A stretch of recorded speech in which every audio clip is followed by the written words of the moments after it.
My friends, is the Pokemon Golduck in the Nintendo 64 video game Pokemon Snap? Well, that might come across as a pretty niche trivia question, since I can't imagine everyone walks around with an encyclopedic knowledge of exactly which Pokemon are featured in Pokemon Snap, but the answer is no, Golduck does not appear in the game. His pre-evolved form, Psyduck, does appear on the river stage. But what if I told you that numerous people have recounted a distinct and vivid childhood memory of encountering Golduck in the game? How can a handful of separate individuals share a similar memory of evolving Psyduck into Golduck and photographing him in the game? Well, it's time once again to examine a wonderful false or unusual childhood memory in today's story of the Golduck Mandela Effect. So first, let's quickly talk about Psyduck in Pokemon Snap. You know, Psyduck is a pretty iconic Pokemon, with many millennial viewers being introduced to him back in the day and relating to his psychological struggles. But for some reason, Golduck never really got the same level of admiration or fandom. But Golduck did find his way into some strange memories of a handful of Pokemon Snap players who grew up with the game in the heyday of the Nintendo 64. Now, these strange memories take place on the River stage, the fourth stage in Pokemon Snap, and it's important to understand what's going on in this stage to really understand why the memories of Golduck kind of make sense in a way, and are so prominent in the minds of many 90s gamers. So on River, when you start out, the default setting of the stage is such that when you throw an object into the river, an apple or a Pester Ball, Magikarp will be the Pokemon programmed to jump out of the river for an opportunity at a nice photo. You can also pester these Poliwags into the river, at which point Poliwag will take over Magikarp's spot as the Pokemon who emerges when you throw an object into the river. And roughly halfway through the stage, you'll encounter this Psyduck swimming back and forth.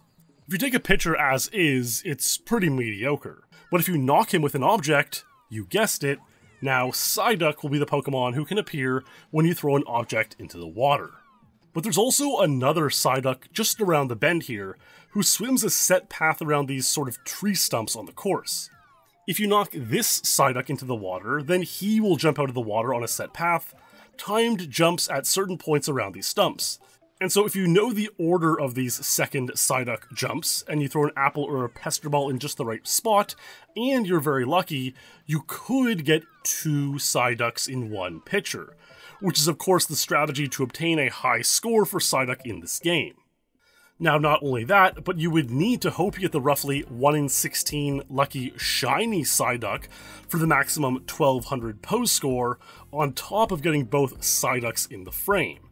And that shiny Psyduck really jumps and lands quickly, making it hard to capture both Psyducks in the frame at the same time, making this one of the most difficult and remarkable Pokemon to photograph in the entire game of Pokemon Snap.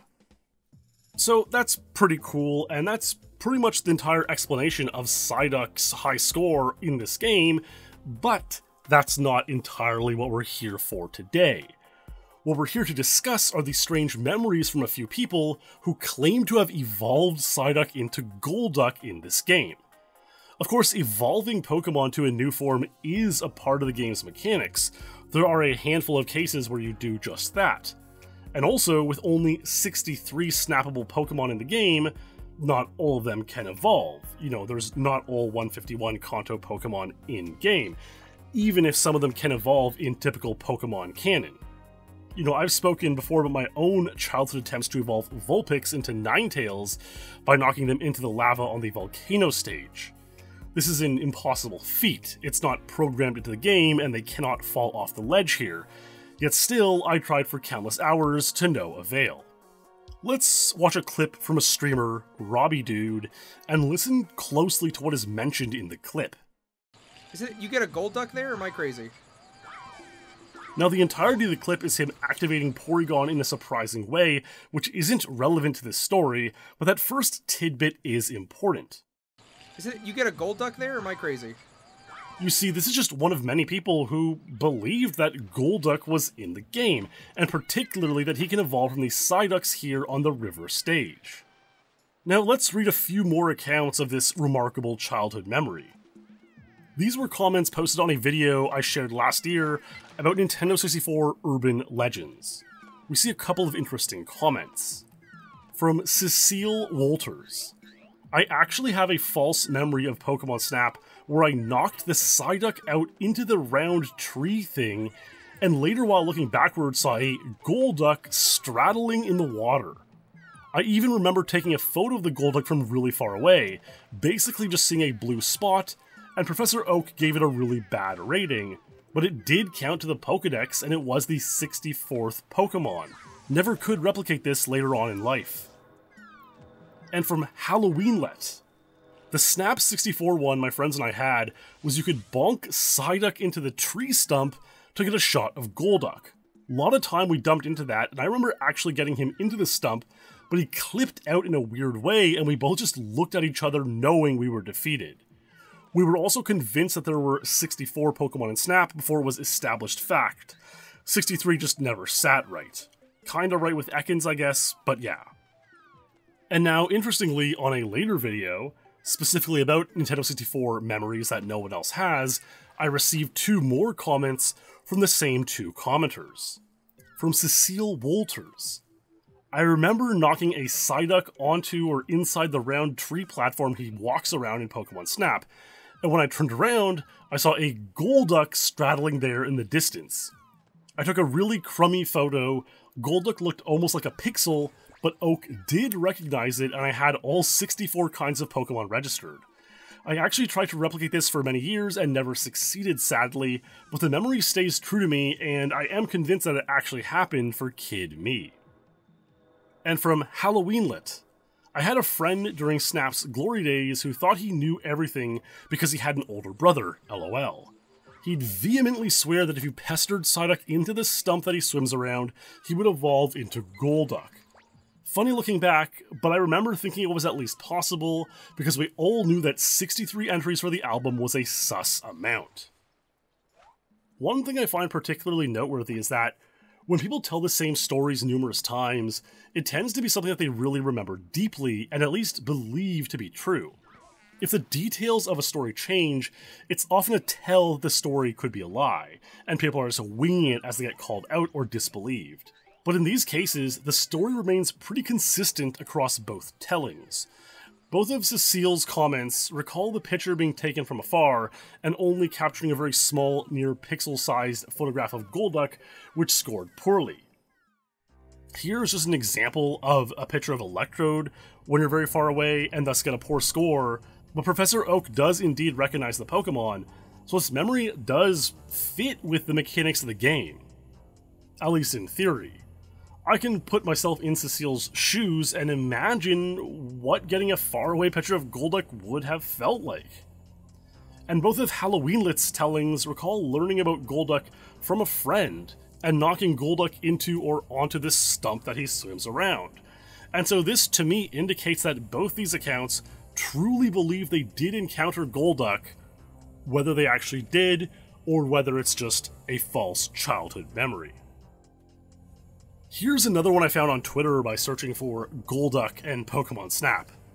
Psychonaut Junior Agent Lath writes, experiencing the worst Mandela effect of my life because I know that Golduck is in Pokemon Snap, except apparently it isn't? You bother this Psyduck until it turns into a Golduck and pops out onto the circle of dirt next to the track. This is real, I promise, except it isn't. I am having a crisis. Someone is saying Ninetales isn't in Snap either. I am going to shatter what the... I took pictures of both Ninetales and Golduck. I know it. I did. Y'all, I am losing it. Now look, just for good measure, some of the brightest Pokemon stat minds did look into it a little bit, digging into the game's code, looking at the various paths and mappings of the river stage, manipulating Psyduck as best they could, and ultimately, well, unsurprisingly, there's no Golduck. Not even a trace of code or an unused asset.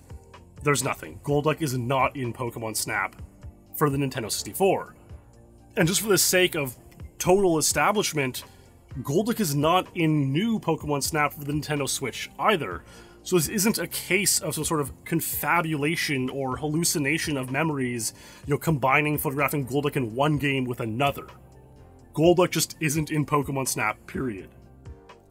Another thing I feel needs to be pointed out is that when you knock Psyduck with an object, he doesn't take the hit in the direction of your throw. Rather, he simply falls backwards in his preset path.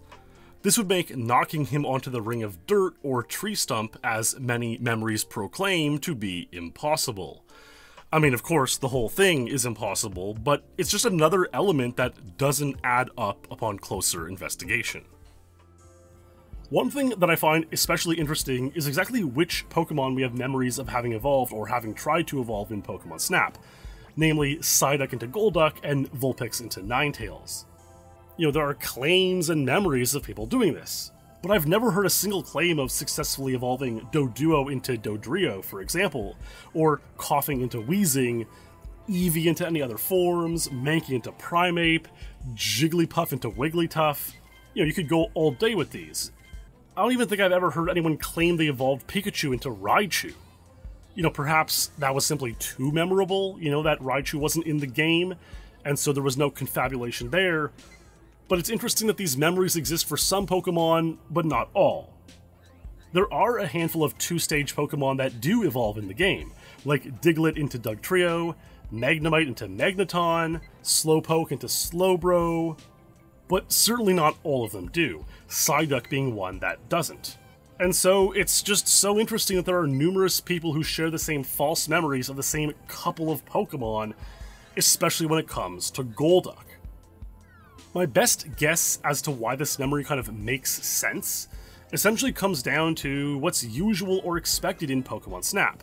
For one, as Halloweenlit pointed out, the fact there's only 63 snappable Pokemon always bothered a lot of people, with many expecting to find at least 64 types, if not all 151 in the game.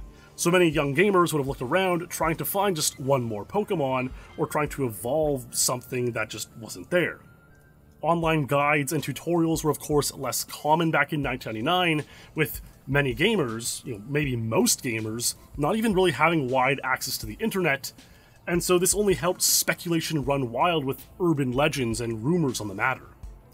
Of course, we know now that the 64th Pokemon was probably supposed to be Ekans from some early beta screenshots and cut content, but back then we would have had no idea. And then you have Pokemon like Psyduck and Vulpix, and I think it's worth looking at other typical methods of evolution seen in Pokemon Snap. There's the famous Charmeleon who you knock into the lava to evolve Charizard. You evolve Magikarp into Gyarados through a series of knocking him towards Mankey in the early stages of Valley, and then knocking him again into the water when he lands on his platform halfway through the stage.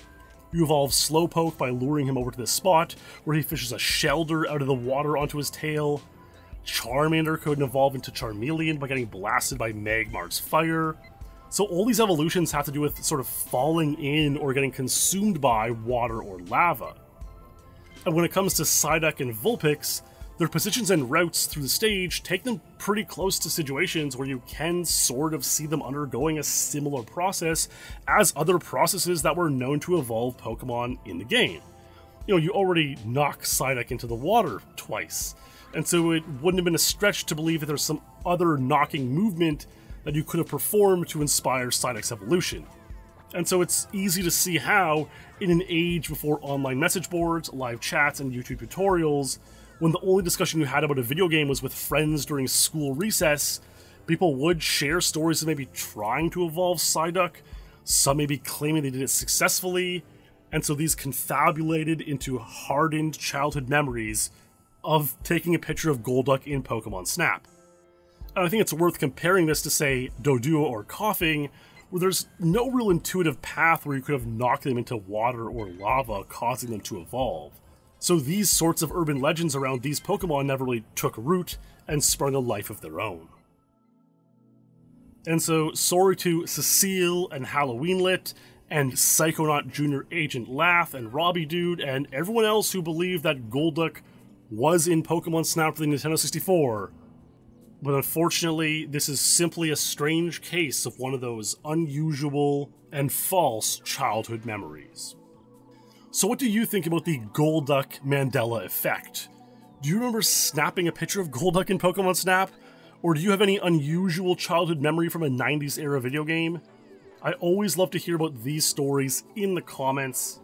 I want to give a shout out as well to my supporters on Patreon. Yes, indeed, with the Speedlure series having been wrapped up entirely, I'm going to start acknowledging the patrons on this channel here, so thank you all for your support.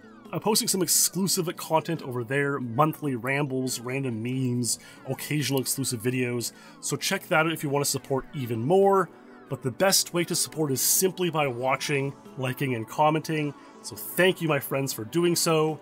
Stay true, and I'll see you in the next stream or video.